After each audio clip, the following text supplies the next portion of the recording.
इसका उल्लंघन इसलिए हो रहा है क्योंकि हमारे दुष्ट राजनेता चाहते हैं कि एक खराब माहौल बना रहे। मैं आपको कह रहा हूं कि जैसे जो है एक छोटा सा 4 सेक्शन का यदि हम एक एक्ट बनाए जिसमें जो भी किसी भी धर्म की स्वतंत्रता के साथ खिलवाड़ करेगा वह संज्ञेय अपराध होगा। अजमानती तो होगा ही होगा, केवल एक ही परिस्थिति में जमानत मिलेगी यदि रिपोर्ट झूठी है। मतलब इसका मतलब यदि सही रिपोर्ट है तो आपको जमानत नहीं मिलेगी।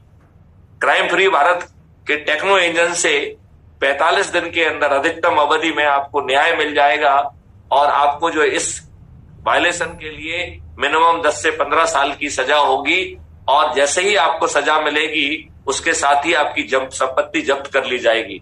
आप मुझे बताइए इन प्रावधानों के साथ किसकी औकात है कि वो जो है भारत की जो है मैं धार्मिक उन्माद फैला सके, भारत में दंगे फसाद करा सके।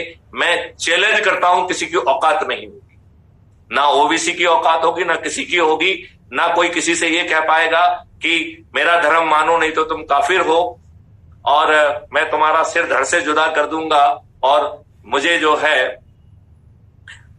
जन्नत भी मिलेगी और 72 हूरें मिलेंगी। और ना ही कोई ये कह पाएगा कि हिंदुस्तान में रहना है तो जय श्री राम कहना होगा।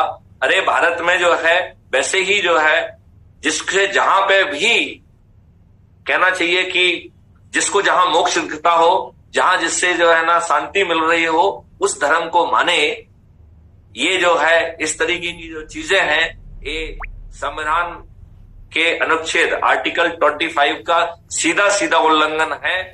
इसका रिस्पांस मैकेनिज्म जो है जो मैं बता रहा हूं उस रिस्पांस मैकेनिज्म के साथ किसी की भी औकात नहीं है। और क्राइम फ्री भारत का टेक्नो इंजन जो आज डार्क वेबसाइट वगैरह हैं जिसमें कि बहुत सारी आपत्तिजनक चीजें परोसी जा रही हैं, हम ऐसा कानून बना देंगे कि लोग ये सब कर ही नहीं पाएंगे। तो हमने घटिया सिस्टम पैदा किया है। That's why we are living with the problems. और आप प्रॉब्लम में ही बने रहें, यही अंग्रेजों की चाहत थी। हमारे दुष्ट राजनेता आज भी आपको उन्हीं कानूनों से बांधे हुए हैं। जनसंख्या नियंत्रण कानून होगा लेकिन ज्यादा जो है ध्यान दिया जाएगा कि आपके सोच और आचरण में परिवर्तन लाके आबादी को नियंत्रित करेंगे।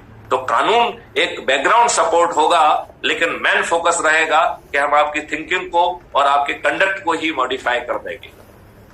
हमारा लक्ष्य नंबर 18 है कि पूरा पूजा स्थल अधिनियम 1951, मेरा ऐसा मानना है कि ये सबसे घृणित कानून